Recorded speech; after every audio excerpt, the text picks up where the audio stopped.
அஸ்ட்ரோசைன் channel வாயிலாக உலகெங்கும் வாழ்ந்து கொண்டிருக்கும் சகோதர சகோதரிகளுக்கு அன்பார்ந்த வணக்கங்கள் மற்றும் வாழ்த்துக்கள்.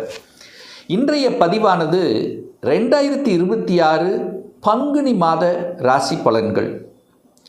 முதலில் இந்த பங்குனி மாதத்தினுடைய கிரக அமைப்புகளை பார்க்கலாம். அதன்படி பார்க்கும் பொழுது கும்பமனையில் 3 கிரகங்கள் இணைவு: புதன், ராகு, செவ்வாய். இந்த புதன் பகவானானது பங்குனி மாதம் 28ஆம் தேதி மீனமனைக்கு டிரான்சிட் ஆகுது. அதே போல் செவ்வாய் பகவான் பங்குனி மாதம் 20ஆம் தேதி, அதாவது 3/4/2026 அன்று கும்பத்திலிருந்து மீனமனைக்கு பெயர்ச்சி அடைகிறது. அதே போல் மீனமனையில் பார்த்தீங்கன்னா 3 கிரகங்கள் இணைவு: சூரியன், சனி, சுக்கிரன். இந்த 3 கிரகங்கள் மீனத்தில் இருக்குது. இதில் சுக்கிரன் பங்குனி மாதம் 12ஆம் தேதி மேசமனைக்கு டிரான்சிட் ஆகுது. குரு பகவான் மிதுனத்தில் இதுவரைக்கும் வக்ரமாக இருந்தார். இப்போது வக்ர நிவர்த்தி அடைந்து அந்த குருவின் பார்வையால் பலம் பெறக்கூடிய அந்த துலாம் வீட்டையும் தன்னுடைய தனுசு வீட்டையும் கும்ப வீட்டை பார்த்து பலப்படுத்துகிறார் அப்படின்னு நம்ம எடுத்துக்கலாம். கேது பகவான் சிம்மத்தில், இந்த மாத தொடக்கத்தில் சந்திரன் மகரத்தில். ஸோ இந்த கிரக அமைப்புகளை வைத்துக்கொண்டு இந்த பங்குனி மாதம் என்ன பலன், எப்படி இருக்க போகுது, என்ன தெய்வ வழிபாடு, எதை செய்தால் நல்லது என்பதை டீட்டெயிலாக நம்ம 12 ராசிகளுக்கும் பார்க்க போகிறோம். நம்ம சேனலை நீங்கள் ஃபஸ்ட்டு டைம் பார்ப்பவர்கள் என்றால் மறக்காமல் சப்ஸ்கிரைப் பண்ணிக்கிங்க. கன்னி ராசி அன்பர்களே, பங்குனி மாதம் எப்படி இருக்க போகுது, என்ன மாதிரியான பலன் அப்படின்னு பார்க்கும் பொழுது முதலில் உங்கள் ராசிநாதனை பார்க்கணும். ராசிநாதன் எங்கே இருக்கார்? 6ஆம் இடத்தில் உட்கார்ந்துருக்கார். 6ஆம் இடம் என்பது சத்ருஸ்தானம், கடன், நோய், எதிர்ப்பு, பகை என்று சொல்லக்கூடிய 6ஆம் இடத்தில் இருக்குது. அப்போ நீங்கள் போய் 6ஆம் இடத்துல உட்கார்ந்துருக்கீங்க அப்படிங்கிறத ஞாபகத்தில் வச்சுக்கோங்க. அங்கே கூட உங்களோட யார் சேர்ந்திருக்கார் அப்படின்னா செவ்வாய் பகவான் சேர்ந்திருக்கார். அந்த செவ்வாய்ங்கிறது 8க்குரியவன், அட்டமாதிபதி, வலிவேதனை கொடுக்கக்கூடியவன் செவ்வாய். இந்த கன்னிக்கு ஆகாத ஒரு கிரகம் அப்படின்னா அது செவ்வாய் தான். ஏதோ ஒரு வகையில் ஒரு உபத்திரத்தை கொடுக்கும். அப்போ உங்கள் ராசிநாதனோட 8ஆம் அதிபதி சேர்ந்திருக்கு. அப்போ 8ங்கிறது ஒரு வலிவேதனை கொடுக்கக்கூடியவன் அல்லவா? அப்போ எதிர்மறை எண்ணங்கள், நெகட்டிவ் விஷயத்தை தூண்டும். கண்டிப்பாக உங்கள் மனசில், ஆள் மனசில் சொல்லக்கூடிய பாசிட்டிவ் விஷயத்தை மட்டும் எடுத்துக்கணும். நெகட்டிவ் விஷயத்துக்குள்ளே போகக்கூடாது என்பதை ஆழமாக மனதில் பதிய வைத்துக் கொள்ளுங்கள். இந்த கன்னிராசினர்கள் ரொட்டீனாக நீங்கள் என்ன நடக்குதோ அதை செஞ்சுக்கலாம், எந்த பிரச்சனை இல்லை. கோபம் வரும், ஆக்ரோஷம் வரும். ராசிநாதனோட சேர்ந்திருக்கு. சூரியன், சனி 2 கிரகங்கள் இணைந்து உங்கள் ராசியை பார்க்குது. அப்போ கண்டிப்பாக கோபம் வரும், பிடிவாத தன்மையும் இருக்கும். அந்த சூரியன், சனி 6ஆம் அதிபதியாக இருக்கக்கூடிய சனி பகவான், 12ஆம் அதிபதியாக இருக்கக்கூடிய சூரியன், 6, 12 இணைந்து நேர லக்னத்தை பார்க்குது, ராசியை பார்க்குது. ஹெல்த்தில் இம்பார்ட்டன்ஸ் கொடுக்கணும் அப்படிங்கிறத கன்னிராசி என்பர்கள் மறந்து விடக்கூடாது. ஹீட்டு, உஷ்ணத்தன்மை, உஷ்ணம் வரும், ஹீட்டு இருக்கும். வயிற்று சம்பந்தப்பட்ட தொந்தரவுகள், உபத்திரங்கள் வராமல் பார்த்து கொள்வதும், கால் வலி, குடைச்சல் இருக்கக்கூடிய தன்மை இருக்கும். சார் இதை எதுக்கு இது சொல்கிறேன்னா, நெகட்டிவ்னு நினைக்காதீங்க. இந்த இடத்தில் கொஞ்சம் கவனத்தோடு செயல்படணுங்கிறதுக்காகத்தான் நான் இதை சொல்கிறேன். ஏன்னா 6ஆம் அதிபதியோடு நீங்கள் சேர்ந்து இருக்கிறீங்க. ஒரு நல்ல விஷயம் என்னென்னா, குரு பார்வை இருக்கிறது. அப்போ முதலில் பாவத்துவம், முதலில் கெடுபலன்களை போன்ற ஒரு தோற்றத்தை கொடுத்து விட்டு அதற்கப்புறம் சமப்படுத்தக்கூடிய வாய்ப்புகள், சந்தர்ப்பங்களை உண்டாக்கும். ஒரு நல்ல விஷயம் என்னென்னா, பாக்யாதிபதி உங்களை பார்க்குறார். அப்போ உங்களை கெடுக்காது. ஸோ கெடுப்பதை போன்ற ஒரு தோற்றத்தை கொடுத்து கொண்டிருக்கும். கொஞ்சம் அலைச்சல் கொடுக்கும், திருச்சல் கொடுக்கும். கடைசி நிமிஷத்தில் அப்போதான் உங்கள் காரியம் சக்ஸஸ் ஆகும். முதலில் இழுபறியாக இருக்கும், அப்புறம் கரெக்டாக நடந்துடும். அப்போ என்னென்னா, கொஞ்சம் கவனத்தோட, கோபம் இல்லாமல், ஆக்ரோஷம் இல்லாமல் நிதானமாக செயல்படணும் இந்த மாதம் அப்படிங்கிறத ஞாபகத்தில் வைத்து கொண்டாலே போதும். மற்றபடி 2ஆம் அதிபதி உச்சமாக இருக்கிறார். குடும்பாதிபதி வலிமையாக இருக்கிறது. பொருளாதாரத்துக்கு கொடுக்கக்கூடிய கிரகமான சுக்கிரன் உச்ச பலம். அப்போ பணத்தில் பிரச்சனை இல்லை, பொருளாதாரத்தில் பிரச்சனை இல்லை. குடும்பத்தில் கொஞ்சம் அனுசரித்து போகணும். ஏன், எப்போ அப்படின்னா, இந்த பங்குனி மாதம் 12ஆம் தேதி 2ஆம் அதிபதி 8ல் போய் மறைகிறார். ஆனால் இருந்தாலும் குருவின் பார்வையில் இருக்குது. அப்போ என்னென்னா கோவப்படக்கூடாதுன்னு ஏன் இதை நான் திருப்பி சொல்கிறேன் அப்படின்னா, இந்த பங்குனி மாதம் அந்த செவ்வாய் பகவான் நேராக எங்கள் மீனத்தில் போய் உங்கள் ராசியை பார்க்குறார். செவ்வாயினாலே கோப கிரகம். அப்போ அதோட சனி சேருது. 6ஆம் அதிபதி, 8ஆம் அதிபதி, 12ஆம் அதிபதி, 3 அதிபதிகள் இணைவு கொடுக்கக்கூடிய ஒரு காலகட்டம். இங்கே திருமண ஸ்தானத்தில் உட்கார்ந்துருக்கு. 6ஆம் அதிபதியாக இருக்கக்கூடிய சனி பகவான் போய் திருமணஸ்தானத்தில், 8ஆம் அதிபதியாக இருக்கக்கூடிய செவ்வாய் போய் திருமணஸ்தானத்தில், 12ஆம் அதிபதியாக இருக்கக்கூடிய சூரிய பகவான் எங்கே இருக்கார்? திருமணஸ்தானத்தில் உட்கார்ந்துருக்கு. அப்போ சின்ன தடைகளை கொடுத்து சரி செய்யும்னு அர்த்தம். அப்போது கணவன் மனைவிக்குள்ளே சண்டை வராமல் பார்த்துக்கணும். நெகட்டிவ் விஷயத்துக்குள்ளே போகக்கூடாது. நெகட்டிவ் எண்ணங்களை தூண்டும். ஒரு மனசில் ஏதோ ஒரு கஷ்டம் இருக்கிற மாதிரி ஒரு ஃபீலிங்ஸு கொடுக்கும். அதுக்குள்ளே போகாதீங்க. குலதெய்வ வழிபாடு எடுத்துக்குங்க. டெய்லி விநாயகர் வழிபாடை எடுத்துக்குங்க. வீட்டை விட்டு வெளியே கிளம்பும்போது விநாயகரை வழிபட்டு சென்று விட்டீர்கள் என்றால் உங்களுக்கு எந்த பிரச்சனையும் ஏற்படுத்த போவதில்லை.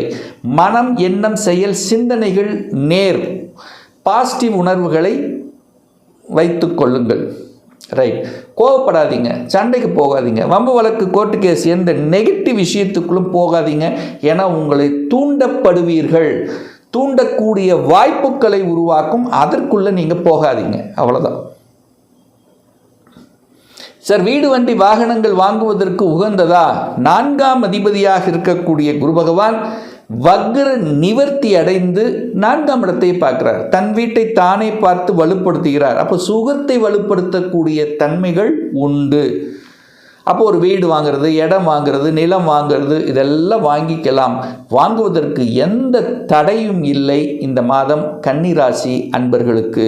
ஒரே ஒரு விஷயம் என்னென்னா, புதனோட உங்கள் ராசி அதிபதியோட ராகு சேர்ந்திருக்கின்ற காரணத்தாலும், 8ஆம் அதிபதி சேர்ந்திருக்கிற காரணத்தாலும் எழுத்து சார்ந்த, டாக்குமெண்ட் சார்ந்த ஏதாவது வில்லங்கம் இருக்கா அப்படிங்கிறத 100% செக் பண்ணணும். அது மட்டும்தான். பட் வாங்குவதற்கு எந்த தடை இல்லை இந்த கன்னிராசி அன்பர்களுக்கு. சார், குழந்தை சார்ந்த விஷயம், குழந்தை நலன் சார்ந்த விஷயம். இப்போ படித்து முடிச்சிருக்கார், வேலை கிடைக்குமா? ஒரு 2 மாதமாக வேலை இல்லாமல் இருக்குது, வேலை கிடைச்சிருமா? தாராளமாக கிடைச்சிரும். ஏன்னா ராசிநாதன் போய் 6ல் தான் உட்கார்ந்துருக்கார். 6ஆம் இடம் என்பது வேலையை குறிக்கக்கூடிய இடம். வேலையை முழு மனதோடு தேடக்கூடிய அம்சம் இருக்குது. சின்ன சின்ன தடைகளை கொடுத்தாலும் வேலை கொடுத்து விடும். வேலையில் எந்த தடையும் ஏற்படுத்த போவதில்லை.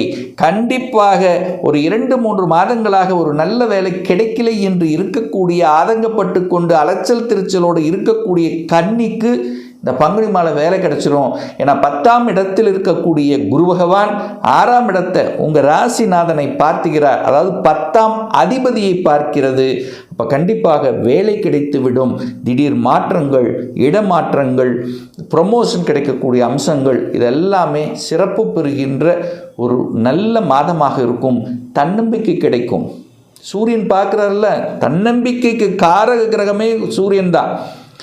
அந்த சூரியன் உங்கள் ராசியை பார்க்கிறது. தன்னம்பிக்கையோடு, முயற்சியோடு செயல்பட்டீர்கள் என்றால் வெற்றி நிச்சயம். அதில் எந்தவித மாற்று கருத்தும் கிடையாது கன்னிராசி அன்பர்களுக்கு.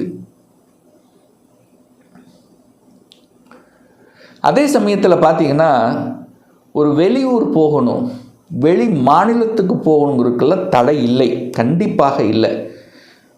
அதுவும் குறிப்பாக தகவல் தொடர்புத்துறை, கம்யூனிகேஷனில் இருக்கக்கூடிய அத்துணை இந்த கன்னிக்கும் ஒரு மாற்றத்தை கொடுக்கும். அது என்ன மாற்றம் வந்தாலும் அதை ஏற்றுக்கொள்வது புத்திசாலித்தனம். அப்போ மாற்றங்கள் உங்களை தேடி வந்துச்சுன்னா அதை ஏற்றுக்குங்க. எந்த ஒரு தடையும் போட வேண்டாம் அப்படிங்கிறது தான் அமைப்பை காமிக்குது. ரைட். அடுத்து ஒரு நல்ல விஷயம் என்ன அப்படின்னா, முயற்சிகள்.